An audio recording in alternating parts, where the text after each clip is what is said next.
From athletes to authors, entertainers to innovators, we connect with those who help shape our culture. Join us in revealing stories of their lives and backgrounds, their triumphs and tragedies that molded them into who they are today. Authentically off script and personally illuminating, this is Audibles with Jason Scarborough. This week on Audibles, Max Howell. All right, so let's go back to where it started. Born in Montgomery, Alabama. There we go. Raised in Prattville. So how would you describe your childhood? I mean, I had a great childhood. I'm telling you, you talk about born in a sports-oriented family. I'll give you some of the examples as we go down the road. But my dad put me on a weight program at 15. Wow. And this was in 1955. You check around and see how many weight programs was going on. Dad played basketball at Alabama. Mom's dad is an Auburn graduate. He was the first licensed veterinarian in the state of Alabama. So I grew up being pulled from the two biggest programs in the state. But I didn't have I lived my family were kind of, they weren't liberal, but it was like he knows better than to get in trouble. And I had a great deal of respect for my family and really for my environment in the town I grew up in. Everybody in town knew. When I left Prattville, Alabama in 1957, Jason, it was 2,500 people. There's 50,000 there now. So that's a growth area they've seen with, how about this, 50,000 with no industry. Mm-hmm. It's the suburbs of Montgomery, it's what it is. And but it was such a enjoyable childhood. I bought the first car in my family at 16 years old. I got a job at 12 and started throwing papers and sweeping out warehouses when I was 12 years old. I saved $200 in the next 4 years. I bought me a 48 Plymouth. And I'll tell you the influence it had. At the high school, I parked in front of the front door, and for 3 years, nobody ever parked there but me. Now, I'm not saying there was any kind of threat there, but they knew when I drove up, that space better be empty, because somebody had flats otherwise. So I was very respectful of my family and of law enforcement and everything you should be. The last thing I ever wanted to do is have a problem either at school or in the community that got back to my parents. That was a driving force, I think. And it was not talked about at home. Mm-hmm. It was just one of those assumption things. My mom was sick a great deal of my life, and we lived next door to my grandmother and granddad. Granddad had an animal clinic next door, so I saw a lot of people come and go out of his house all the time. Dad grew up in the cotton industry. He was sales director for a manufacturing company that built cotton gins. My first on-the-road job at 16 years old was taking cotton gin parts and delivering them to the Mississippi Delta. I'd leave at 5 in the afternoon after football practice, drive to the Delta and get back for breakfast. I mean, I can just go on and on about that, but what it did, when you grow up in an environment like that, it just gives you, I think, more respect. I think it really does. I think that permeated my game planning through my career and my life all the way, and still does. Still plays a great deal had a great deal of influence on my life. Did you have any siblings? What I had was your relationship? One sister that's 2 years younger than I. She married he ended up being a full bird colonel in the Air Force. They traveled. They had 2 kids. My niece, she's an Ole Miss graduate. She graduated in 3 years, got a master's in a 4-year period, and she was one of the originators of QuickBooks. She lives in California now. Really? Oh yeah, and I mean they're out of sight. They got all the brains in the family. I kid them all the time. They got the brains, I got the looks. That's why I did radio so long. But I have one sister, and I talk to her every week. She lives in Pensacola now, and they're close to the base where he did a lot of his training. He was actually in the Air Force, but the Navy brought him in for the flying aspect of it. In fact, got me to fly with the Blue Angels a couple of times. Really? So yeah, I've been fortunate enough to look in this business. It ain't what you know. It's who you know. It's who you know know. that. That's why I'm sitting next to you. Oh, yeah, but you know, I've told friends of mine through the years about, I give a resume to them, and I promised them this. I said, I get you in the front door, but beyond that, you're on your own. I can't do anything else. And you know somebody to get you in, but you got to perform once you get there. So, but yeah, I have this one sister. She and I are very close. We talk once a week or more. I go down 3 or 4 times a year. I usually spend some of the holiday time with her. So, but we really had, it's so funny, she was 2 years younger, 2 grades behind me. In a small school, we talk about this a great deal, in a small town, I didn't know anybody in her class. I mean, I didn't know anybody. In the class in between us, I didn't know. I was so consumed with what I did in my class that I just didn't take the time. I played 3 sports, I worked a full-time job. You know, it was just, I had my game plan that I wanted to play. I knew I wanted to coach when I was 15 years old. I mean, my dad, I learned to figure box scores. I learned to read when I was about 5 or 6 off my dad's knee reading sports stories. So, I mean, I can take you back to all that. And then when I got to be 15, he bit me a weight room. He took a cold roll steel bar and put pulleys on the end. And when I graduated from high school, I was 5'10" and a half. I weighed 225. I could bench 350. I could squat 600. Wasn't a great player, but it wasn't nobody stronger than I was, not in that league. So, I did. I was recruited by Alabama, Auburn, Kentucky, Southern Miss. I had a bunch of guys that stayed after me. That was Coach Bryant's first year at Alabama, and I ended up. Daddy wanted me to go there. I'll tell you that quick story. Everybody talks about the early signing period. Oh, yeah. We had an early signing period in the 50s. If you were going to the SEC, you could sign with an SEC school the Sunday after Thanksgiving. When we come home from church, Dad's sitting over there reading the paper, Mom's in the kitchen fixing lunch. So I had offers from both schools in the state that wanted me to stay in state. So Dad says, well, you know, Coach Bryant already sent an assistant down there. You better go ahead and get that paperwork done. And because I want you to Alabama. And I checked my house. I said, Dad, you know I'm getting pulled on the other side. He said, well, I'm just telling you. So I go back to the kitchen. Mom said, you got that paperwork done yet? He said, you know, your granddad is an Auburn guy, and he said, expecting you to go to Auburn. Said, no pressure. I said, Mom, I said, you know I'm getting pulled from the other side. I never will forget this picture. She's standing over the stove. She's making a big bowl of soup. She's stirring that. She never looked up. She said, you do want to come home, don't you? So guess where I went? I'm at Auburn. I was at my side. They had just, the reason at my height that they took me at that time, Auburn was already going to the much bigger offensive lineman than I was, but I had pretty good speed. They had 2 All-Americans that played guard on the national championship team the year before, Chuck Maxmy and Ernie Dangine, and I fit their mold. But consequently, remember this, there was no numbers in those days. You know how many signed in my class? 110. It was a process of elimination. Whoever was left, I did 110, got scholarships when the season started. So I knew that, I saw that, and went to them about that. My academics were excellent, but they sent me to Hines Junior College. I went over and stayed a year, and I was going back to Auburn. In the meantime, once it doesn't matter whether you're academically qualified or not, once you enter junior college, your recruiting becomes wide open again.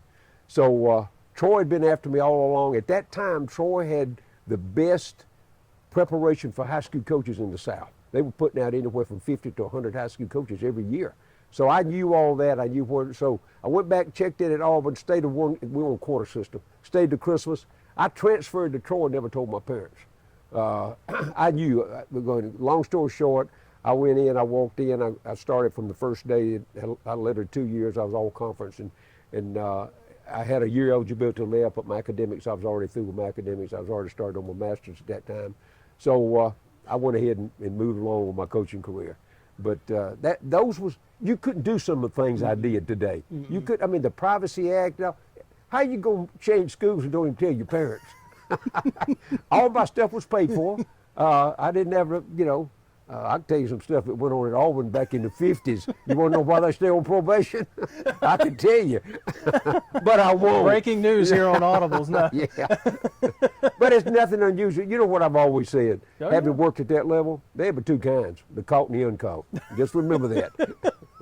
Is that as early as football became? Where you knew that aha moment? Was it when you were Yeah. 5 and 6 and Yeah. would start Oh, yeah. reading the newspaper Yeah. and say, "This is what I'm gonna I do"? knew what I wanted to do. It's just one of those things. I followed my dad around. He only went a year to Alabama on a basketball scholarship. Then what he did, the war broke out. So he went to he was in the Navy, went to Portsmouth, Virginia. They had a big naval base up there. The USS Alabama. Yep. He put every construction part on the inside, the rivets. He ran a rivet gun. He'd take me in there. He can do it from memory. Tell you exactly where the lockers are in that ship that's parked in Mobile right now. I mean, he knew all that. But anyway, he came back, and he knew that he went straight to work and married my mom, and there I was all along. And he just told me. He said, if you really want to do something that I always wanted to do, think about coaching. And that's what I did. And he played industrial basketball, and he was 50 years old. He was 5'9", 165 pounds when he graduated from high school, and he passed away in 1999 at 85. He was 5'9", 165. Never, I mean, but you talk about an athlete, he could dribble. I saw him.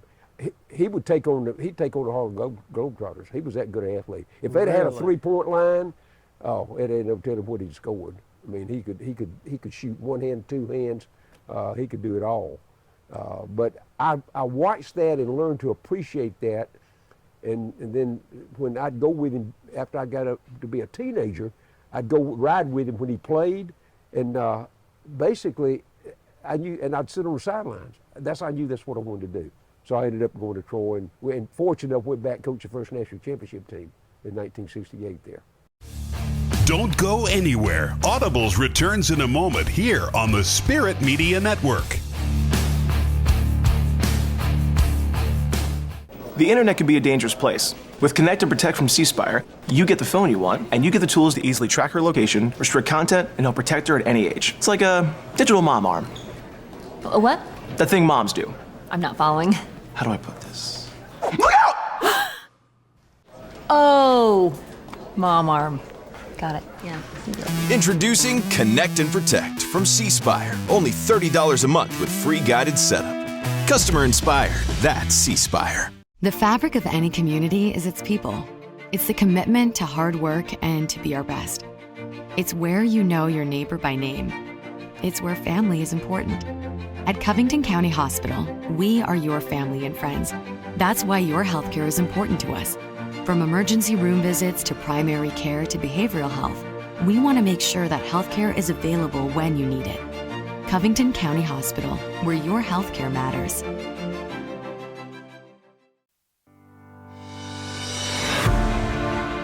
"100 years ago, there were a lot more of us.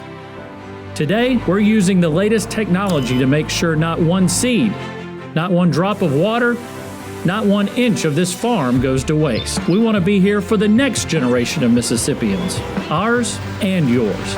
Donate at farmfamiliesms.org to help us spread the word, or find us on Facebook. The Farm Families of Mississippi, our work fuels the world.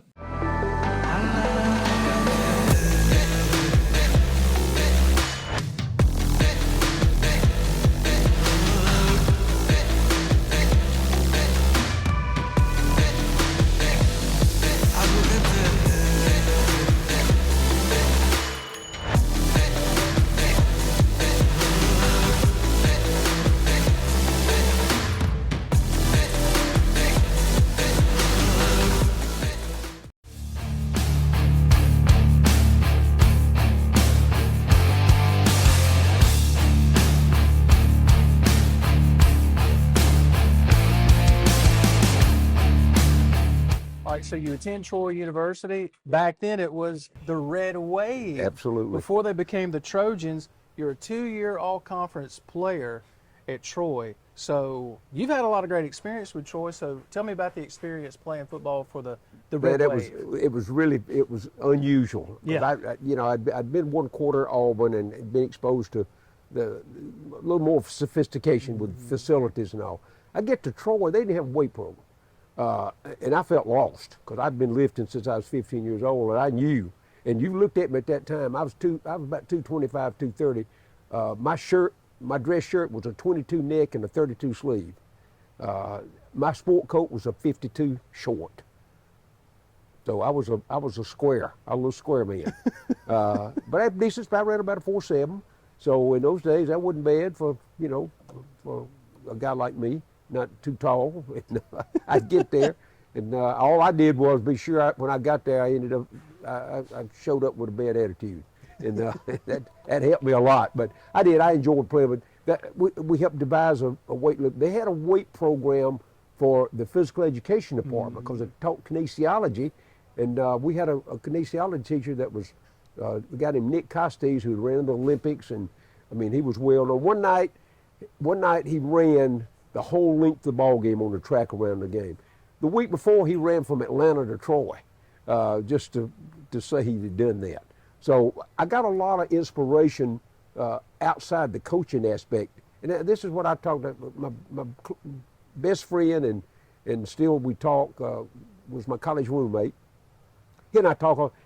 In those days, we were taught how to coach. Mm-hmm. The game itself was not taught to win or lose. It was taught what to do, how to teach you. Now, when I went back to coach 3 years later, Billy Atkins came in as the head coach. He came straight from the NFL. He was an All-American at Auburn. He was a captain of the 57 National Championship team. I can promise you, it was all about winning then. I mean, we started off every year. We only gave 1 year. We were NAIA going to Division II. We got caught in that 2-year window. Oh. We had, at that time, we had 47 scholarships. And this is what he'd tell them. We'd meet in January.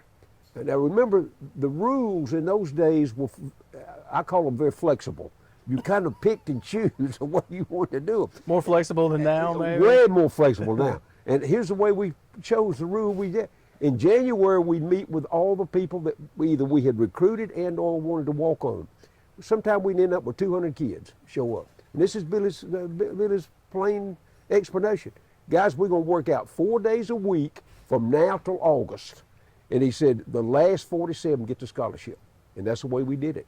And I promise you, under stadium in bad weather, there'd be some stuff going on under there. That night you'd hear footsteps going down the hall looking for a bus ride. I mean, it wasn't a pretty sight.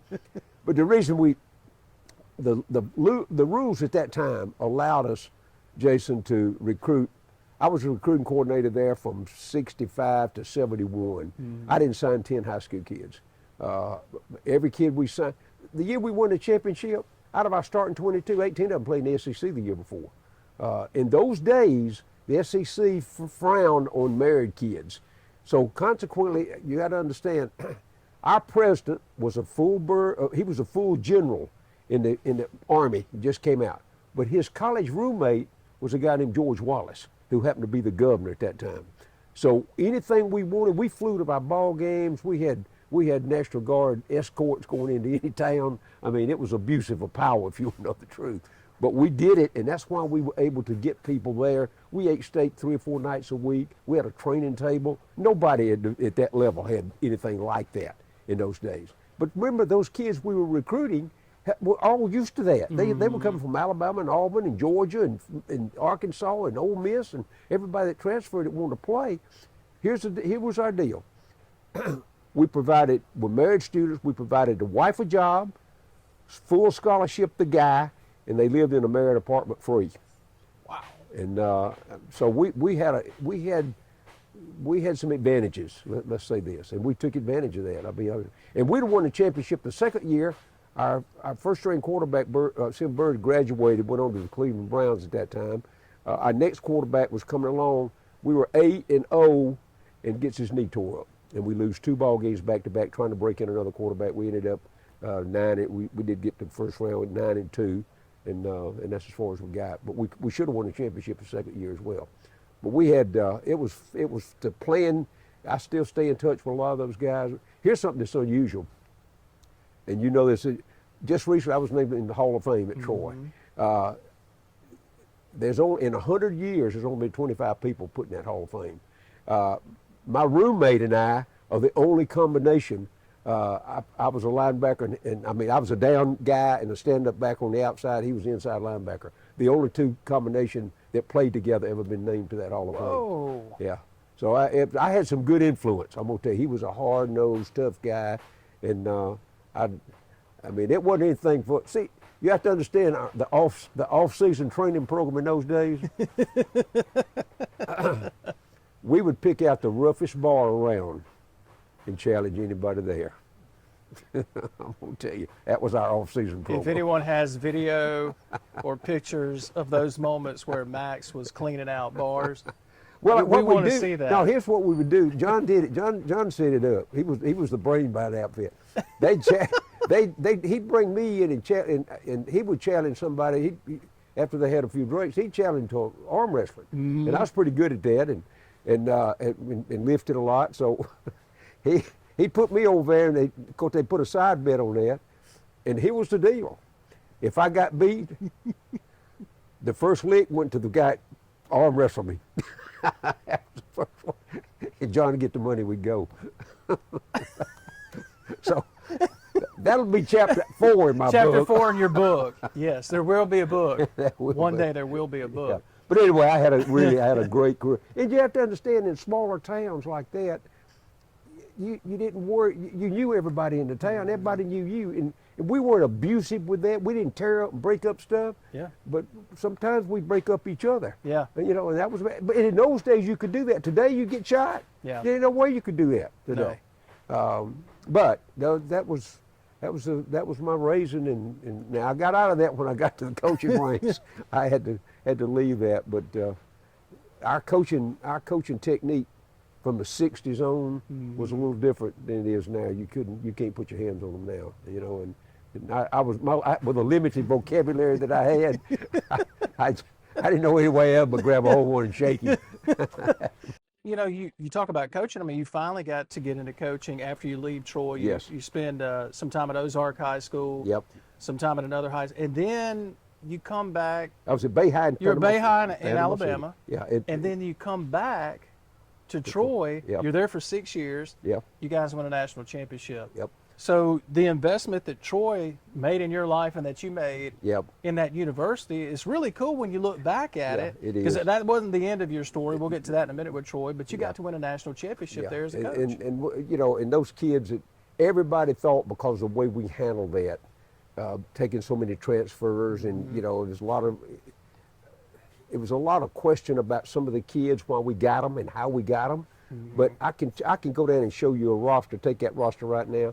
95% of those kids came out of there, ended up with, I'm telling you, outstanding careers, great characters. Ended up being the mayor of the city they moved into, and we had 3 or 4 that ended up being ministers and pastors of large churches. I mean, it was a underlying attitude about that, and I think Billy presented that from the NFL. That, hey guys, we're here to win and win big time, but we're gonna do it and do it right. And we did it. We did it right. I was the offensive coordinator, and I carried the rule book in my hip pocket. And because we were running stuff, you got to understand, we were running stuff in the '60s that they're doing now. We run 4 wides, check at the line of scrimmage. You know what we run against? A 3 deep zone with a monster to the tight end. We put the tight end and back him off to an H-back and check it at the line of scrimmage. We had a tight end scored 7 touchdowns one night because they didn't know who to cover. I don't know how many times I'd go to the side, from the sideline to the midfield with the opposing coach screaming that we were running illegal formation. And I'd pull a rule book out and said, find it. Show me the illegal formation. And they couldn't. And we threw 386 times in the championship year in '68. Sim did. He completed like 320 of those. He got caught 11 times out of 386 times. So we had the system down, but we did nothing other than what they were doing with the 49ers at that time with the West Coast offense. And talking about coaching, you go into administration for a little while, then you come back into coaching at Niceville. Then you spent some time at Gulf Breeze High. Yep. And then you landed at Scarborough High School, and there was a guy there that you coached named Emmitt Smith. Do you remember your first interaction Very with him? well. I was the way I got that job, once again, it was somebody I knew. The head coach was Dwight Thomas. Dwight had been there, but Dwight had been at Fort Walton Beach. He went over to Scambia, and that time, a couple of years ahead of before, when I first went to Gulf Breeze, he had to build that thing from scratch. And of course, Gulf Breeze played at Scambia every year, so I saw what he was doing from the ground up. So Emmitt's after Emmitt's junior, during his junior season, the offensive coordinator quit and went to Washington High School, which was a new school. And Dwight called me and asked me if I wanted to come over there and work with him as soon as that season was over, and coach him his senior year, and then stay on to help prepare for the next year. And I said, well, you know, absolutely. I don't think there's any doubt about that. That'll give me a good resume. But he didn't tell me what else he had. Emmitt's junior year and senior year, we had 19 Division I players. The university, we were #1 high school in America. University of Florida took 7 players off one high school team. Now, you tell me anywhere else that's been happening. I don't know any play. But let me just give you some examples. If it was 4, here's a stat that nobody will believe. We played 13 games that year. We punted 7 times. Our punter got a full scholarship. If it was 4th and 20 or less, Emmitt said, pitch it to me on the corner. We had a tackle. I don't know how many of you follow professional wrestling, but the guy that's leading right now with World Championships is a guy named Roman Reigns. Well, that's not his name. His name is Joe Oliva. Joe played at Georgia Tech. Joe was Matt's younger brother. Joe's younger brother was our starting tackle, 6'4", 320, ran a 4.8. We'd run from a 2-point position, just quarterback take snap and turn and pitch it to Emmitt. And Emmitt would follow Matt. And you're talking about a 160-pound defensive back coming up and facing a guy that looked like that wall right there. We dominated pretty well. Both our wide receivers were 6'4", and ran 4.5s. A lot of times in the ball game, we just throw it up and let them run. I mean, the talent level was, we could beat a lot of small colleges at that time. Here was even more. We had 13 coaches on that staff. None of us taught. I ran the weight room. And people want to know about Emmitt Smith. Emmitt was a natural-born athlete that did not want to go to Florida, wanted to go to Auburn University. Really? Pat Dye and 2 or 3 of the assistant coaches would stay in our office during the week, every week, trying to get him to go. His mom and dad worked for a very wealthy attorney in Pensacola. In fact, I'll tell you how wealthy he is. The law school at Florida is named after him. His last contribution was like $100 million. So all he did was call the parents and says, look, you know, we aren't going to do anything illegal, but I know you guys like your job. And so Emmitt signed with Florida. And if you remember, his first game playing was against Alabama. He rushed for 224 yards that day against Alabama. And he's proud of that as much as anything. But they were, again, Dwight did a great job in assimilating that group of kids. It was just something to behold at the high school level. And we got national publicity everywhere. And consequently, the Florida State coach, Mickey Andrews, was coaching, and they ended up getting 3 or 4. And I saw Mickey, so when the season's over, Mickey got me on at Florida State. And of course, to work with him. Oddly enough, when I went to Florida State, I just came off the #1 high school team in America. We go to Florida State, we were #1 in the country. We opened up with Miami, and they beat us. We ended up winning the rest of them. We didn't win the championship that year. I think we finished 2nd or 3rd. But we had 9 first and second round draft picks on that team at Florida State that year. So I'll tell you all that to tell you, and you probably heard me say, I was not a smart guy, but tell me what I could do. I could read a roster and tell you where they were, and I come knocking. I taught my way into several good jobs, I'll be honest with you. Don't go anywhere. Audibles returns in a moment here on the Spirit Media Network.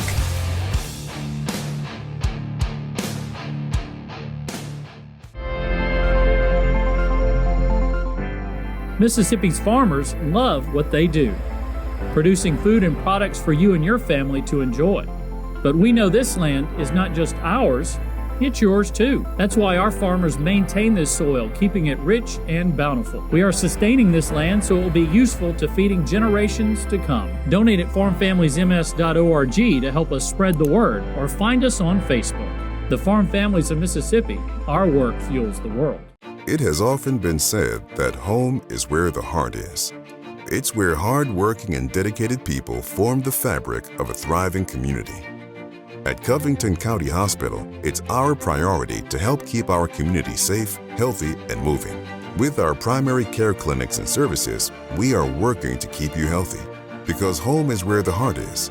Home is where family matters. Covington County Hospital, where your health care matters. C Spire's Fiber makes it so easy to make music on my computer. I was on Discord in real time, and it was like that. It's like that. It was exactly like being in the studio. From just the tap of the button, I can just transfer files or send over projects, send over anything. It's just something I don't need to worry about. I'm just like, I have the creative side, and C Spire has got the whole internet side. Family owned and operated since 1986, Lakeside Molding has become the trusted source of architectural products throughout the South. They offer fine interior architectural moldings, custom millwork, and cabinet doors designed and handcrafted in Flowwood. Their showroom on Lakeland Drive is stocked with today's most sought-after interior details, including corbels, post, fireplace mantles, bath vanities, mirrors, and much more. Tim Shoemaker and his staff work closely to meet client needs for new construction, restoration, and remodeling projects. Lakeside Molding, where details make the difference.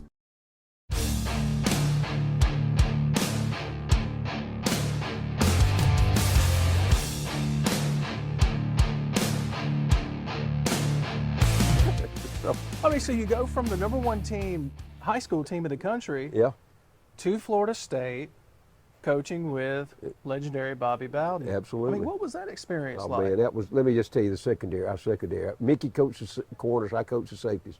All four of our secondary were #1 draft picks. Leroy Butler was the other corner from Deion. Leroy played 10 years for the Packers. He's in the Hall of Fame. Deion Sanders. Dedrick Dodge started as a rookie for the 49ers, and Stan Shiver started as a free safety for the Dallas Cowboys the next year. And then we had two or three down linemen that went. Odell Haggins right now is still on that staff. He was a defensive guard for inside nose man for us on the defense. We had two more. We had two linebackers. Bill Reagans was another one that played for us that went on to the NFL. We had, I think it ended up being 9 kids at first and second rounder off that football team. Once again, people don't realize in the 80s, Florida State, we were playing at the level Alabama is now. Mm-hmm. We were #1 recruiting class 2 or 3 years in a row. Brad Scott was a recruiting coordinator. I was his first assistant. And I learned a great deal about that. Brad went on to South Carolina, didn't do well as a head coach, but you want to know how Clemson got to be where they are? Brad Scott and Jeff, his son, took the same format that we used at Florida State and built Clemson's recruiting class. And that's why few people know that. They don't even know who Brad Scott is, because at that level, the assistant coaches get no recognition. I mean, you're there every day, but the head guy, it's all about the head guy and the super athletes. So anyway, that was quite an experience. I'm gonna tell you, going from having the most experienced high school players in the country to have the best, I thought, the best football team in the country. Do you have a favorite Coach Bowden story that you can share with us? I can tell you this: what you see with Bobby Bowden is what you get. My office was right across the hall from his, and all I'll tell you is, if you ever saw a kid that had some problems have to go to see him, he better have his suitcase with him, because it's over. He's already gone through all the layers. People don't understand that the guys like Chuck Amata and Mark Rick and the guys that were on the staff as assistants at that time, and Mickey Andrews, listen, those guys were so hard-nosed. I used to kid them. I said, I'm not even going to go to breakfast. They'll spit on you at breakfast. That's how hard-nosed they were. And the kids recognize that. But here's what you have to understand. At that level, it was just like you selected your recruits. You didn't have to go knock on doors. You just picked the phone. If there was I'd give you a half a dozen kids that were first-round draft picks that we recruited that went somewhere else for whatever reason. It was really a interesting part of my career. All right, so at Florida State, you coach with Bobby Bowden. I mean, think about your career at this point. You coach Emmitt Smith in high school, #1 high school team. You go and coach with Bobby Bowden, Hall of Famer, at Florida State. Lose one game that year. That's right, the first one. And you're coaching Deion Sanders, prime time. Do you remember your first interaction with prime time? God, yeah, I mean, the first time I got over there to see him, of course, everybody knew about him. Yeah. You know, he came out as a junior, and this was going to be his junior year. We knew he was coming out. I can tell you some stuff about his contract, too, later, about you just won't even believe. But anyway, the guy, all the stuff you read about prime time was created. He and the media created that. Yeah. I'm telling you guys, he was the first guy on the practice field every day, the last guy to leave. He sat on the front row of every meeting I ever was there, never went to sleep. He was there to learn a trade is what he was there. He already had the skill. He was learning the trade because he promised his mama when he was 10 years old. He grew up in a single parent family. He promised his mama once he got through college that she'd never have to work again. And he was absolutely right. I mean, he knew he had the talent. Do you think, you've seen a lot of great athletes, coached with a lot of great coaches. We were talking about it when I first saw you today. In my lifetime, he's one of the few athletes I can think of, like the primetime persona and everything. Yep. He can talk a big, big game. He's one of the few athletes that I can remember that could actually go out and back it up. I mean, how do you see that? Well, you know, his favorite, he got criticized a lot because he'd say some things to the media. But his favorite saying was, if what you say, if you can do, it's not bragging. Right. It's just stating facts. Right. And he was. I just tell you, and I've told you the story, his best sport was basketball. Right. He's the only guy in the history of sports that hit a home run and scored a touchdown the same day at the professional level. I mean, but he put together kind of a pickup basketball team. We never worried about him drinking, no drugs. He gave speeches all over the South about those entities because he was raised in a neighborhood that the only way they could get out, they thought, was doing that. But he showed them a different way. He put these pickup games, basketball games, and in the winter he would travel all over Central and South Florida and challenge any team of the Rotary Club or whoever to raise money for him. They never lost. I mean, the guy had a 46-inch vertical. I mean, you think about that. He could stand under a basketball goal and never get a lick and jump straight up and put his head through the rim. Flat-footed. Absolutely. Never get a running start. I mean, I cannot tell you what a specimen. The guy was 6'1", 190 pounds, zero body fat. And we had him tested on regular. I saw him one afternoon. I'll give you one quick story. One afternoon on pro day, he'd just come off from the track. He was getting ready to go to the draft on pro day after his junior season. And he had on his sweats, and he was still hot and sweaty. And all these about 28 pro coaches there. Deion, we got to get a time on you. And at that time, we didn't have electric time, but everybody had a stopwatch. And this was a stop time, I know, and I'll give you a comparative of what he did electric. He said, I don't need to run. He said, all right, I'll run one. Now, this is from a standing start with sweatpants on and tennis shoes. He ran a 4.3. Oh, my gosh. Standing start, sweatpants. Don't go anywhere. Audibles returns in a moment here on the Spirit Media Network.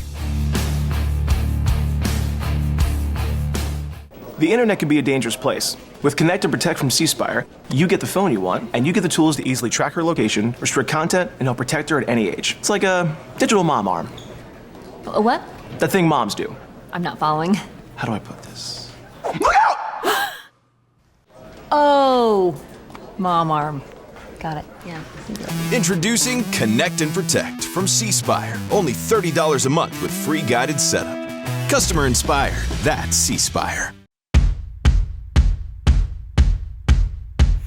It's no secret, our crops and animals need water to grow. Whether it's growing soybeans, corn, cotton, cows, or chickens, farmers use this natural resource every day, just like you do in your homes and at the office. Our promise is to only use what we need to keep producing what you need. Donate at farmfamiliesms.org to help us spread the word, or find us on Facebook. The Farm Families of Mississippi, our work fuels the world. The fabric of any community is its people. It's the commitment to hard work and to be our best. It's where you know your neighbor by name. It's where family is important. At Covington County Hospital, we are your family and friends. That's why your healthcare is important to us.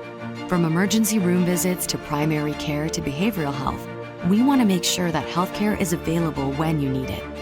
Covington County Hospital, where your healthcare matters.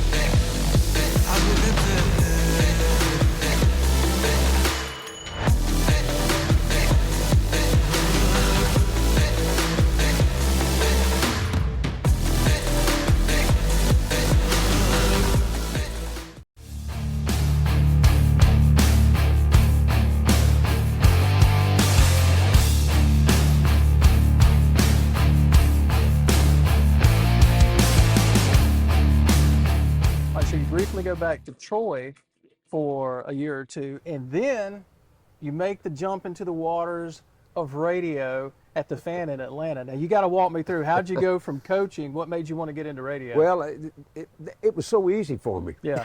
Right. I mean, here's the reason, quickly. I went back to Troy as the development, to run the development office. I raised them $1 million in the first year. At that time, they were undergoing some administrative change, and much like today, they didn't want to keep me on at that salary level.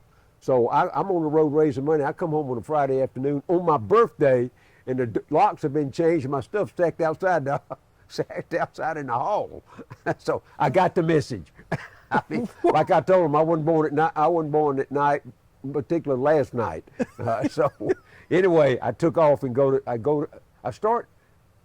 what took me to Atlanta, I decided, since there was a void in the junior college markets, I wrote a national junior college recruiting guide and published it for 2 years, having it printed in Atlanta.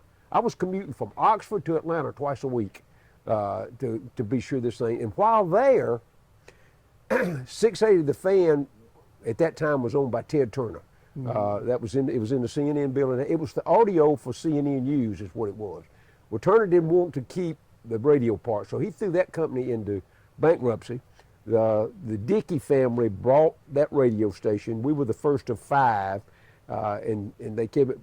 That company ended up being Cumulus Radio. It went from 5 stations to, when I left 11 years later, to 500 stations. But they never put 680 in the Cumulus network. They left the youngest son, David Dickey, to manage it there. And the reason they did, because they were going through cash buying stations so fast at the other level. There was 7 kids in that family, and I'll tell you, this was their weekly route to there.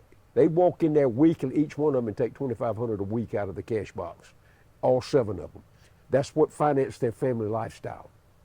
Now, we took it from 0 at 680. They were looking for somebody with on the field experience. I mean, I was on there with Larry Munson, and I can just go down the list. Half of the Jeff Van Noe that played for the Falcons, Harmon Wages, all those guys were on the air.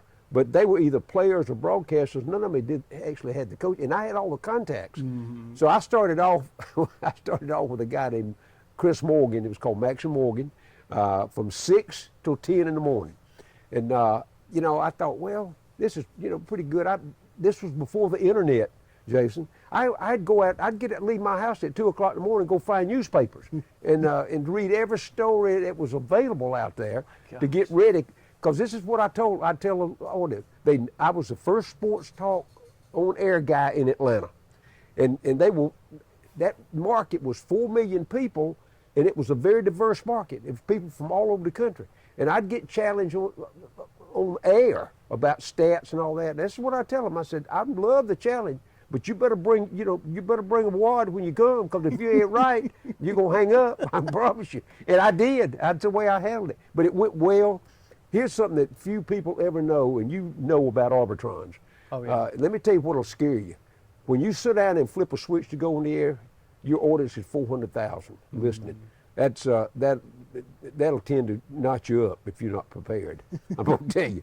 So anyway, we took it from there, and I'll tell you one story about how that evolved. Since there was nobody else in town, we had a lot of callers.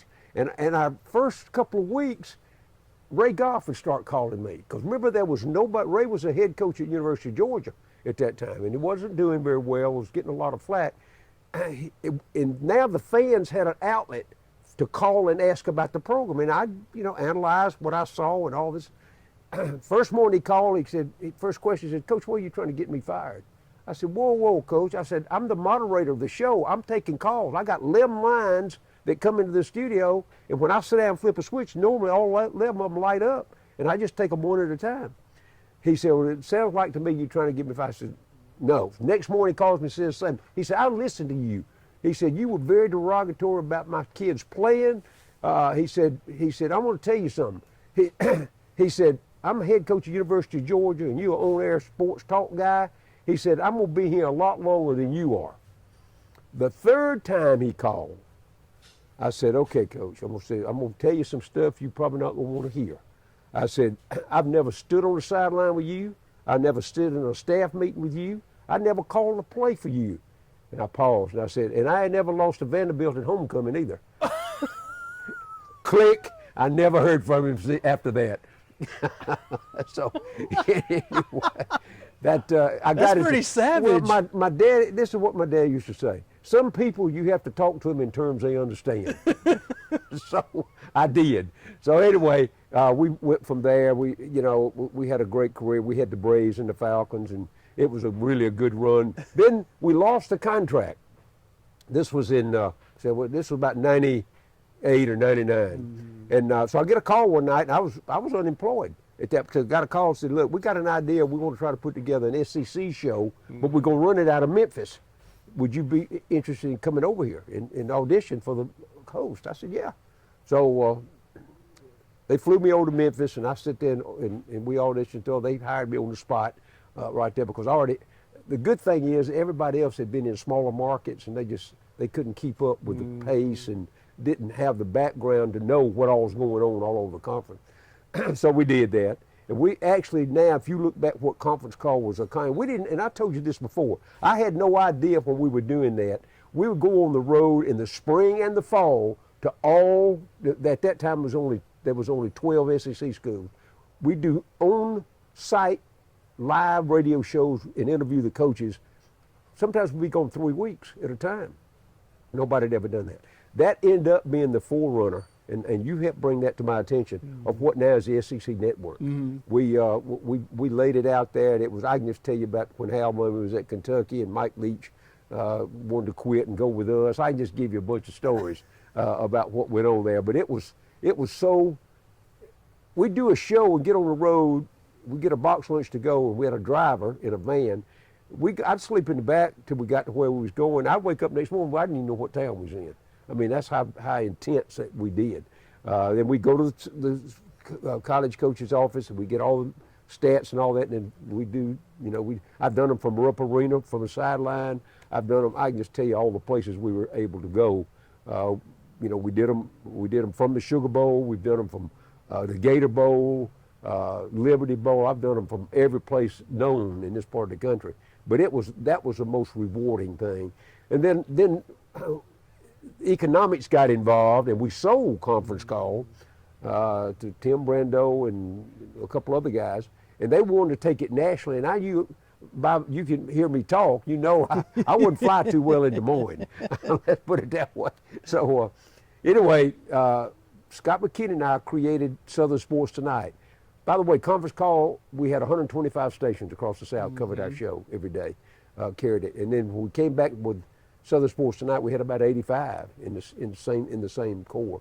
But that one by the time then, people were getting local stations, and the advertisement was being sold locally, and they were trying to take what we had done and composite down to a local show, and we lost a lot of impetus in what we were doing.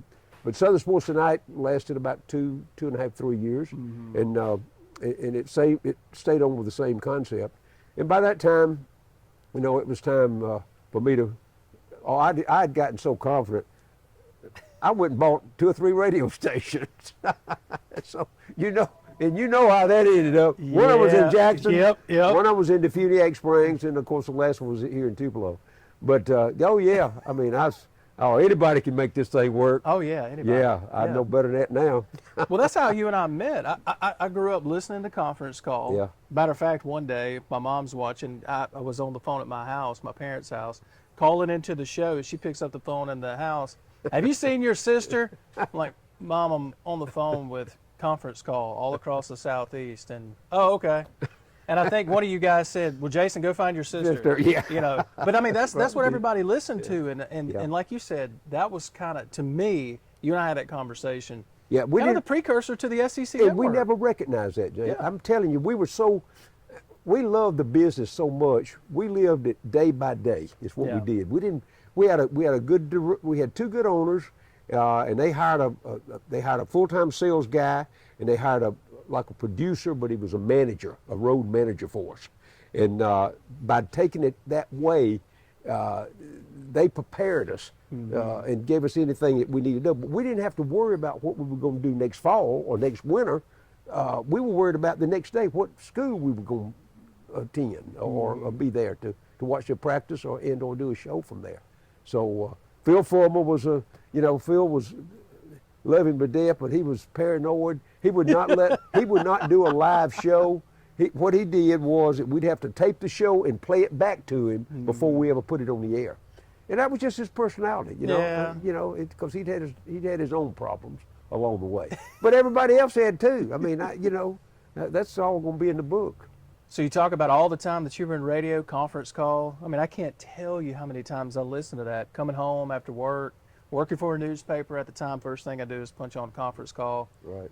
You've been a part of a lot of different things since conference call. Been a guest, been a host, been an owner. Is there something that maybe the public doesn't know about that you're particularly proud of in your time in radio? I think the last thing that we did here, I moved to Destin, built a big old house down there on the water, and had a station in Defuniak, and opened up a satellite office in Destin itself. And that was unusual for that market. But the difference about Destin, Florida, you need to be retired to live there. I lived in a community that had, in a gated community, had 300 families in it. Me and one other guy, the only two went to work every day. The rest of them were retired. They from all over the world that lived down there in a resort area. So, and that was fun. But I think the biggest thing that I've probably hang my hat on is moving ESPN to Tupelo, Mississippi, and putting the station in a grocery store. Nobody had ever, I don't know why they never thought of that before. Because you walk in a grocery store, if it's a big store, the whole front is open. Yeah. So I just stuck a station with glass front in it, and there we were. So yeah, and it went over very well. We had a decent signal, and it was new, and several stations had tried ESPN in this market before. And Tupelo's a diverse market as well. Got a lot of input coming in from a lot of different places with the medical center here and all, but there's still a hardcore sports fan group here as well. So, and it's the biggest high school in the state with the Wave and all. So, I've enjoyed. People ask me all the places you've lived: Atlanta, Memphis, Jackson. I've lived all over and done sports and coached as well. Why did I stay in Etowah County? And I'm going to tell you why, and I've done this before. Etowah County is 29,000 people. The politics and the community itself with the people there are exactly the way I was raised. I mean, I could take you back 50 years, and they have the same set of values. They have the same, it's the same outlook about life, and I identify with those. I live just outside in a little community called Tilden, actually, and it's just a crossroads. So, but I love the people. I got 2 or 3 really close friends of families that I cook for on the weekend, and I'm not the adopted son. I'm the adopted granddaddy, and I let them know that sometimes. So, but yeah, it's one of those things where anything that those people, if they think you're in need, they're right there to help you with. In fact, a couple of them, I have to stay in touch with them, because if they miss a call, they'll be down in my house knocking on the door where I am. So anyway, that's the reason. and I love Mississippi for just that. Don't go anywhere. Audibles returns in a moment here on the Spirit Media Network.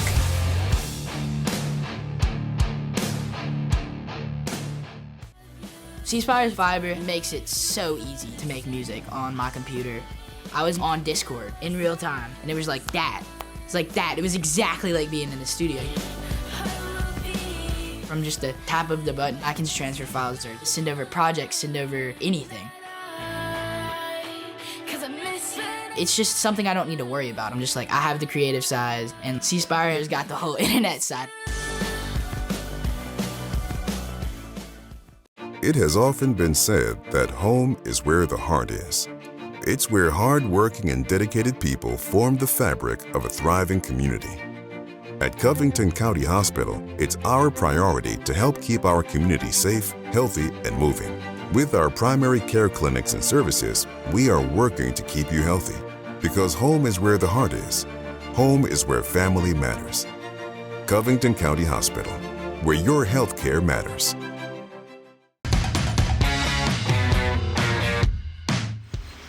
The weather's getting warmer, and that means Mississippi blueberries are ready to be picked. Make a day of it with family and friends at one of the many U-Pick farms across the state. Or take home Mississippi-grown blueberries from your local market, because locally grown is what's best for our state.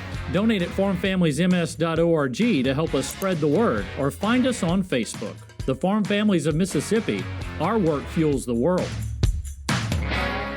Family owned and operated since 1986, Lakeside Molding has become the trusted source of architectural products throughout the South. They offer fine interior architectural moldings, custom millwork, and cabinet doors designed and handcrafted in Flowwood. Their showroom on Lakeland Drive is stocked with today's most sought-after interior details, including corbels, post, fireplace mantles, bath vanities, mirrors, and much more. Tim Shoemaker and his staff work closely to meet client needs for new construction, restoration, and remodeling projects. Lakeside Molding, where details make the difference.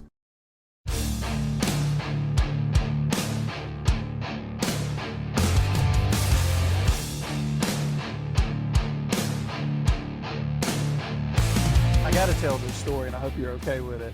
But this shows how you are with your sense of community and just being neighborly with everybody. So I talked to Coach Howell on the 4th of July. Happy 4th, Coach. Hope you're doing well. What are you doing today? Do you remember? And you're getting ready to cook for like 20 people. 28 people that day. Good gosh. Yeah, that's true. I mean, so you don't slow down at all. You stay busy. I think I've taken my last on the road job. I was driving 1,000 miles a week up until about 2 months ago. We got, we had a couple of business in a newly formed industry, and I've taken a on the road job for an enrollment now for a national company, and it'll be a first, and I look forward to it. It allows me to go back on the road and go all over the country and contact people that I've dealt with through the years.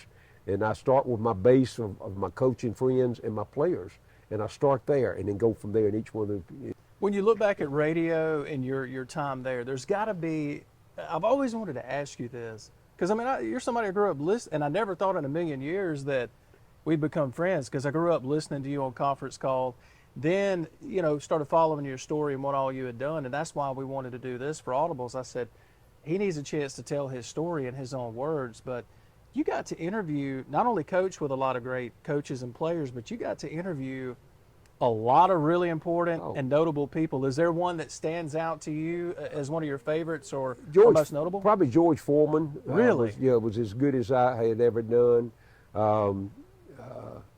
I can just go through Muhammad Ali. We had him in the studio when we were in Atlanta. Really? I covered the Olympics when they were in Atlanta in '96.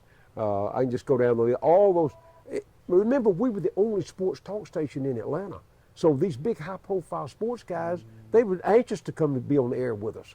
And of course, at the time, after where my most memorable time came for interviews, they moved me from a 6 to 10 slot in the morning to 10 to 2. So it was midday. It was easy to get them in and out. We were downtown in the CNN building. It made it very, very easy to do. And then I was able to go in on Saturday morning if it was like somebody was coming in for. If the Dodgers were coming in, I could have 2 or 3 of those guys come in on Saturday morning, and just tape an interview with them. So, I could just go through a bunch. Do you have a picture of you and Muhammad Ali somewhere? Probably, Yeah? probably do. Most everybody, the studio tried to get us pictures, but remember I moved about 10 times since then, so it's probably in a box somewhere. It's probably where it is. Okay, I've been asking you this forever. When's the book going to be written? Well, you know, Do I get a copy? Yeah, absolutely. Okay. I've got all the material. I've got a briefcase that looks like a suitcase full of stuff. I've got to sort it out, and I've already started on that. And there's some topics in there though that I really need to be careful on. I hadn't hired my lawyer yet. I have been offered some lead money, and if it I'll tell you this: if it gets big enough, I'll take that money and leave town. I'll go to the Caribbean for a few years, but it's not too much of a character assassination, but it's some things that would embarrass some people if I told too much about it. I'm laughing because you and I have had this conversation how many times? No. I'm going to tell you, you asked me a time. The last company that we just signed on with the National Hemp Growers, they asked me about a contract. Yeah. And I said, I will guarantee you, I've been fortunate enough with health that I've been in good health. I'm going to guarantee them 2 years. If I see this going well enough, the longest I'll stay is 5.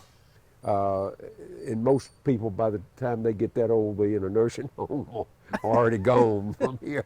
But fortunate enough, I think I'm going to be a little bit long. My doctor tells me I will be.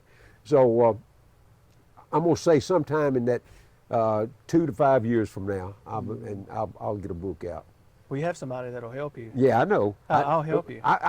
In addition to that book, I'm going to do one more cookbook. Really? I got 1,000 recipes in a box that I have tried most of them. I hadn't. Really? I'm going to put together a table. Robert St. John and I are going to collaborate on this one because he's done that 2 or 3 times. But that book is going to be a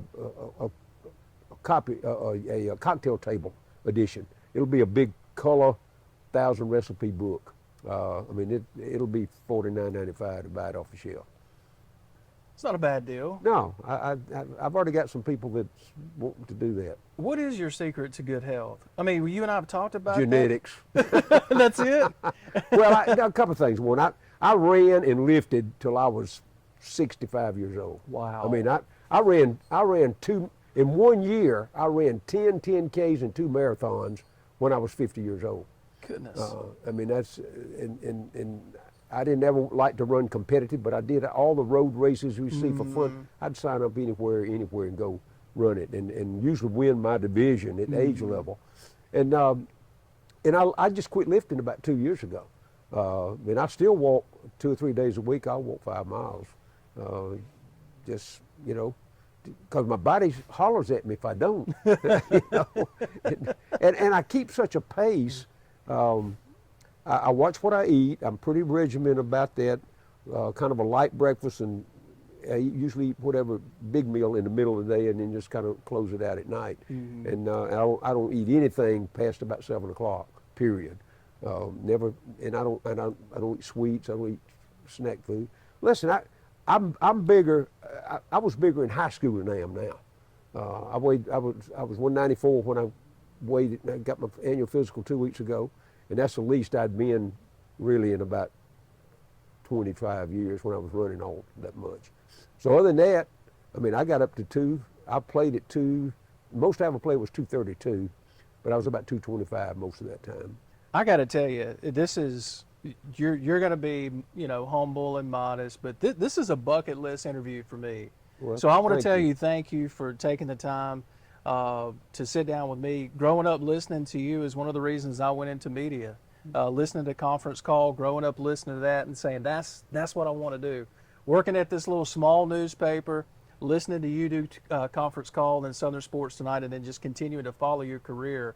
And then never would have thought in a million years, a few years ago, we get to work together a little bit in Jackson, and I get to sit down with you and have a meal, and now call you a friend. So a million times over, thank you. Thank you, Jason. It was always my pleasure.